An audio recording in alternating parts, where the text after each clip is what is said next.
आज की इस क्लास में हम लोग सीटेट 2019 के दिसंबर के प्रीवियस ईयर के एग्जाम के एनवायरनमेंट के 30 क्वेश्चंस को डिस्कस करने वाले हैं, जिसमें जो शिक्षा शास्त्र के क्वेश्चन हैं वह भी शामिल होने वाले हैं।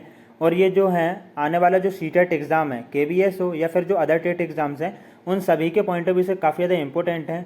और जो लास्ट क्लासेस हैं हमारी, जैसे कि हम लोगों ने ना 2018 का जो सीटेट एग्ज़ाम है उसके साइकोलॉजी के 30 क्वेश्चंस, एनवायरनमेंट के 30 questions, maths pedagogy, Hindi pedagogy, इनके जो 15 क्वेश्चंस थे, ठीक है। और जो 2019 का, ठीक है, जो सीटेट का एग्जाम है उसके psychology, maths pedagogy, Hindi pedagogy, इन सभी क्लासेस को नहीं देखा तो आपको डिस्क्रिप्शन में इन सभी क्लासेस की जो है ना जो लिंक है वह डिस्क्रिप्शन और आपको आई बटन जो है उसमें मिल जाएंगी। तो वहाँ से जाकर आप सभी लोग उन पर क्लिक कीजिए, आई बटन में जो लिंक आएगा उस पर क्लिक कीजिए, तो आप वहाँ से जाकर आप सभी लोग उन क्लासेस को भी देख लीजिएगा। क्योंकि जो सीटेट के जो प्रीवियस ईयर के जो क्वेश्चन पेपर रहते हैं उनके जो क्वेश्चन रहते हैं वह रिपीट होने के काफ़ी ज़्यादा चांसेस रहते हैं और जो क्वेश्चन है वह रिपीट भी होते हैं। तो देखिएगा, देख लेते हैं। आज की इस क्लास का हमारा फर्स्ट क्वेश्चन है, निम्नलिखित में से कौन अंतर्राष्ट्रीय ख्याति प्राप्त वेट लिफ्टर है? तो बताइएगा कौन जो है ना वह अंतर्राष्ट्रीय ख्याति प्राप्त वेट लिफ्टर है। इसका आंसर क्या हो जाएगा? इसका आंसर यहाँ पर देख लेते हैं।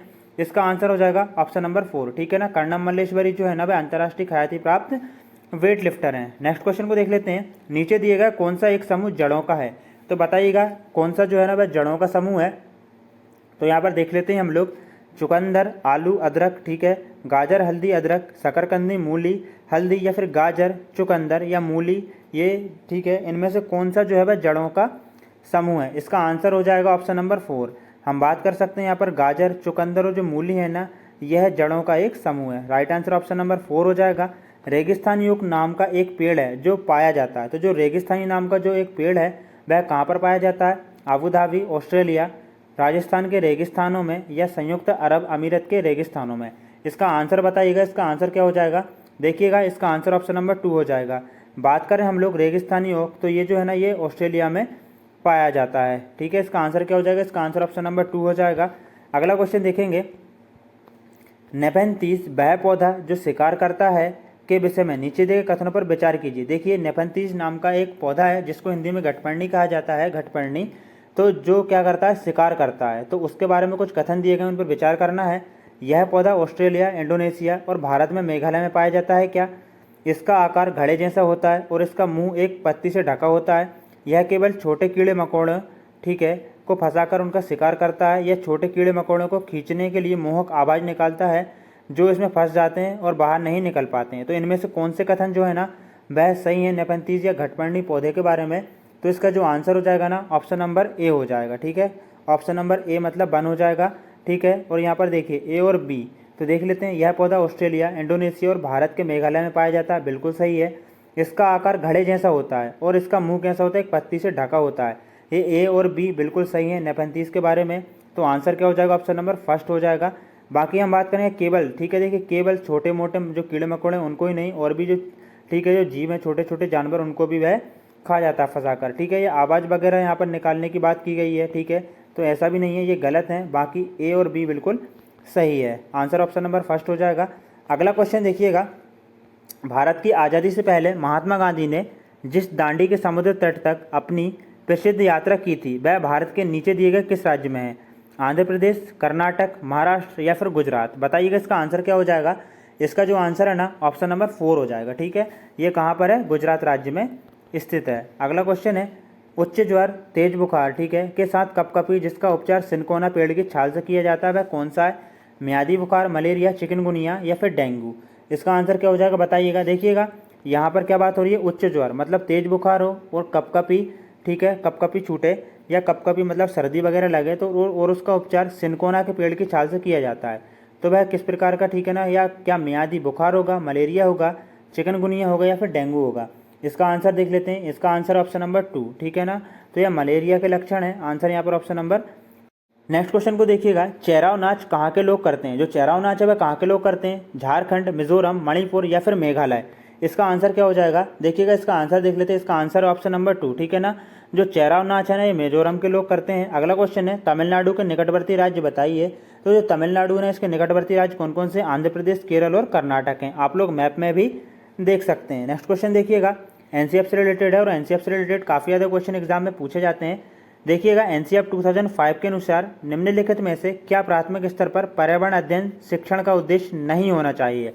तो बताइएगा जो एनसीईआरटी 2005 है इसके अनुसार निम्नलिखित में से कौन सा जो है वह प्राथमिक स्तर पर पर्यावरण अध्ययन शिक्षण का उद्देश्य नहीं होना चाहिए। तो शिक्षण का उद्देश्य कौन सा नहीं होना चाहिए? क्या विशेषतः प्राकृतिक पर्यावरण के प्रति बच्चे ठीक है कि जिज्ञासा एवं सृजनात्मकता को बढ़ावा देना, क्या ये नहीं होना चाहिए उद्देश्य?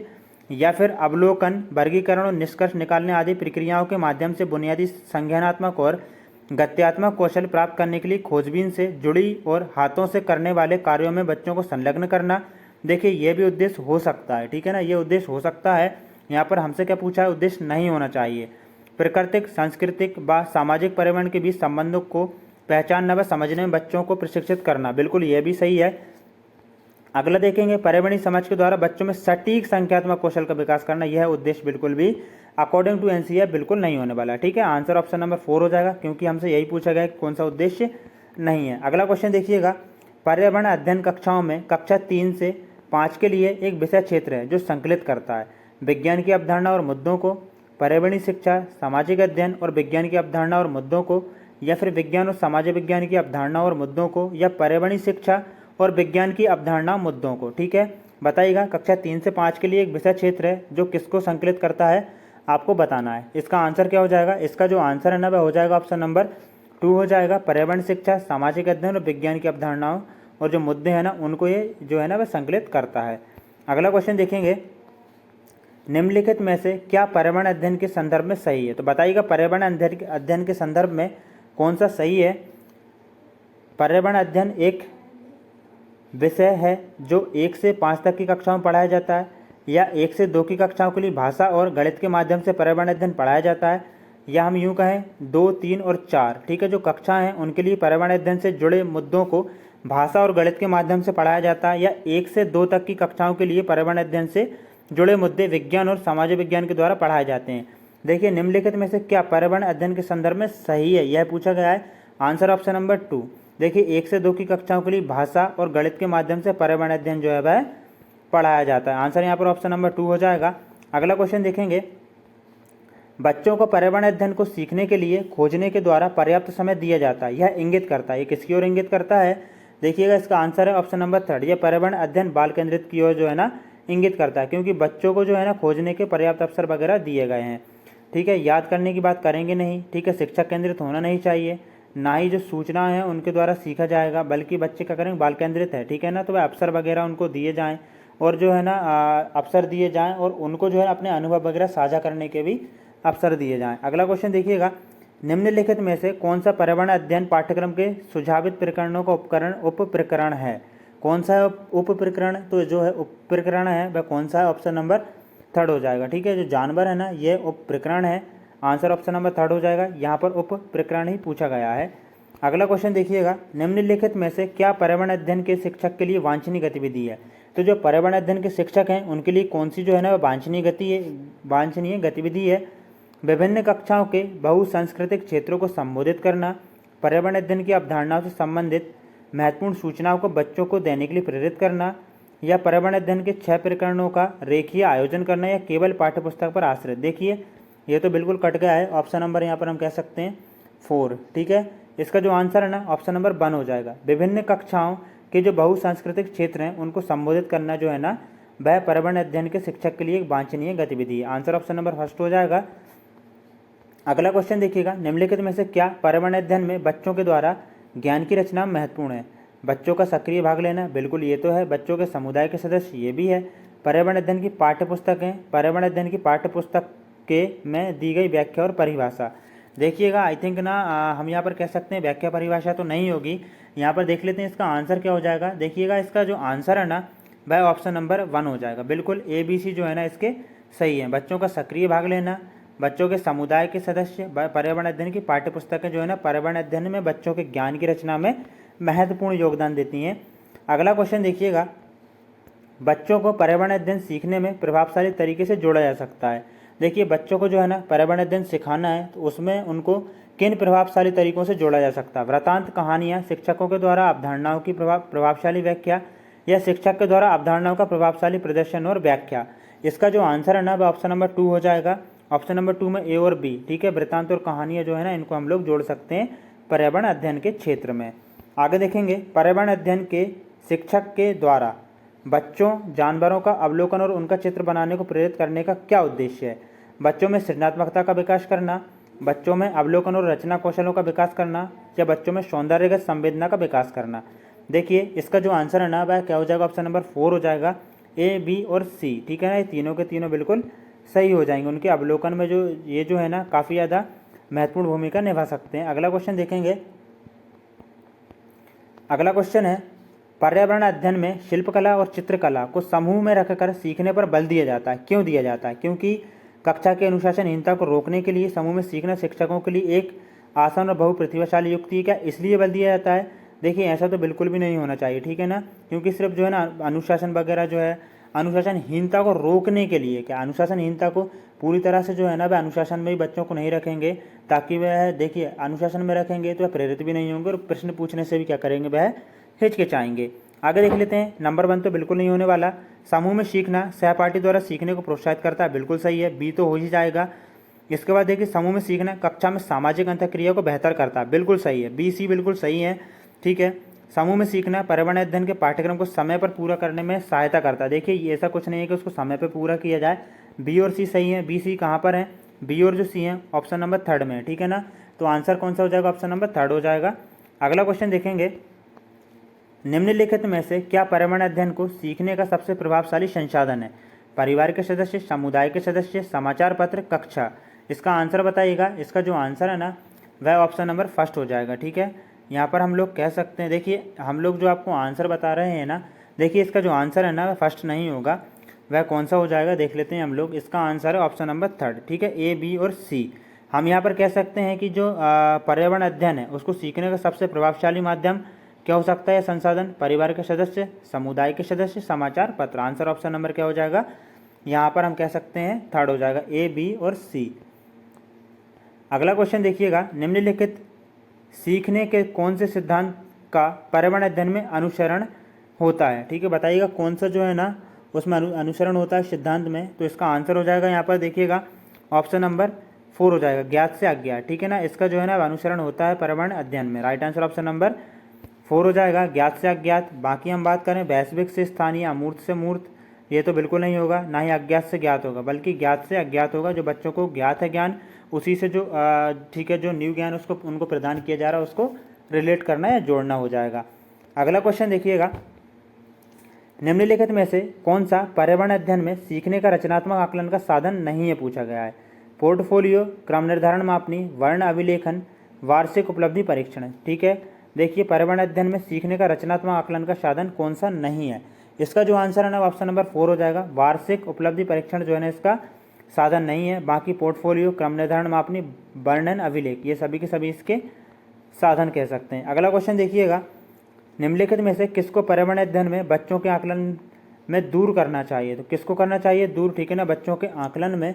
इसका जो आंसर है ना ऑप्शन नंबर 1 हो जाएगा, बच्चों के उत्तरों को सही या गलत आंकना। ठीक है, ये जो है ना इससे दूर रहना चाहिए। मतलब इस प्रकार से जो है ना हम सही और गलत में सिर्फ नहीं कर देंगे, जो गलत होगा बच्चों को बताएंगे। ठीक है, वह उस समस्या को सॉल्व करेंगे जिससे कि वह ज़्यादा से ज़्यादा सीख सकते हैं। ठीक है, आंसर ऑप्शन नंबर क्या हो जाएगा? यहाँ पर 1 हो जाएगा। अदर ऑप्शन भी देख लेते हैं।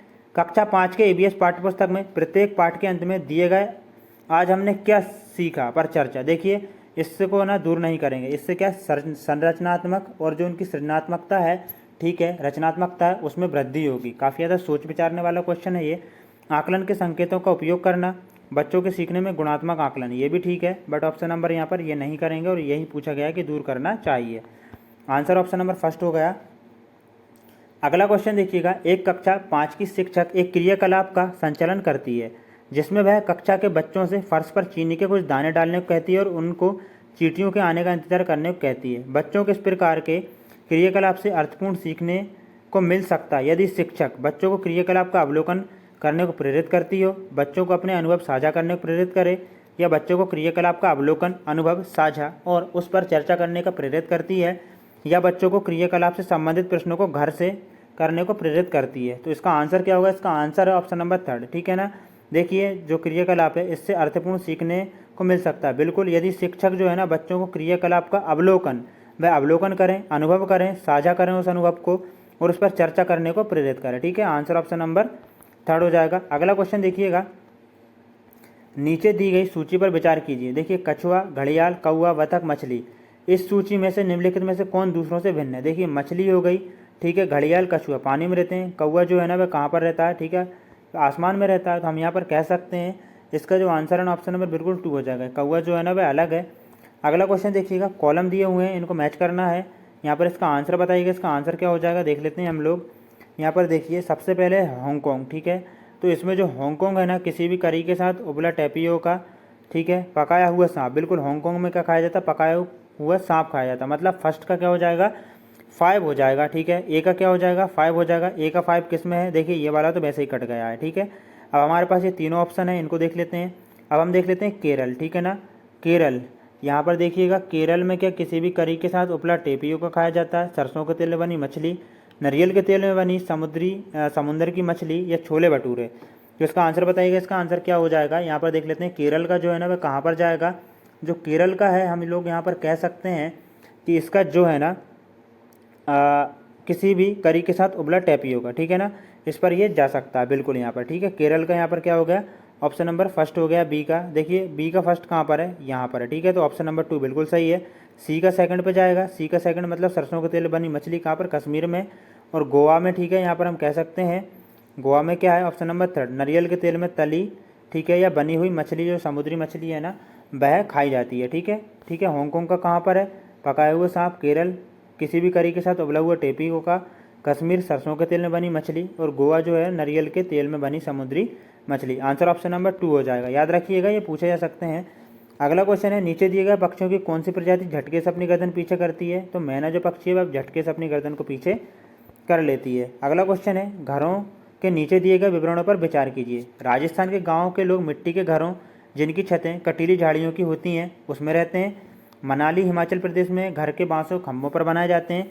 लेह में पत्थर के 2 मंजिल घर बनाए जाते हैं, नीचे की मंजिल पर जरूरत सामान और जानवरों को रखते हैं। इसका आंसर बताइएगा, इसका आंसर क्या हो जाएगा। देखिए इसका जो आंसर है ना वह हो जाएगा ऑप्शन नंबर 3, ठीक है, ए और सी। यहाँ पर हम कह सकते हैं, ठीक है, राजस्थान के जो गाँव हैं बिल्कुल मिट्टी घरों जो है ना मिट्टी के घर होते हैं जिनकी छतें कटीली झाड़ियों की होती हैं, और लेह लद्दाख में पत्थरों के 2 मंजिला घर बनाए जाते हैं और नीचे की जो मंजिलें उसमें ज़रूरतों का सामान और जानवरों को रखा जाता है, ठीक है। मनाली या हिमाचल प्रदेश में बांसों के खंभों पर घर नहीं बनाए जाते हैं बल्कि ये असम में बनाए जाते हैं। आंसर क्या है, ए और सी। ए और सी कहाँ है, ऑप्शन नंबर 3 में आंसर हो जाएगा यहाँ पर ऑप्शन नंबर 3। आज की इस क्लास का हम लोग अंतिम क्वेश्चन देख रहे हैं। देखिएगा, हाथियों के विषय में नीचे दिए गए कथनों पर विचार कीजिए। हाथी बहुत कम आराम करते हैं, या एक दिन में केवल 2 से 4 घंटे सोते हैं क्या। एक बड़ा हाथी एक दिन में 200 केजी से अधिक पत्तियां और झाड़ियाँ खा लेता है।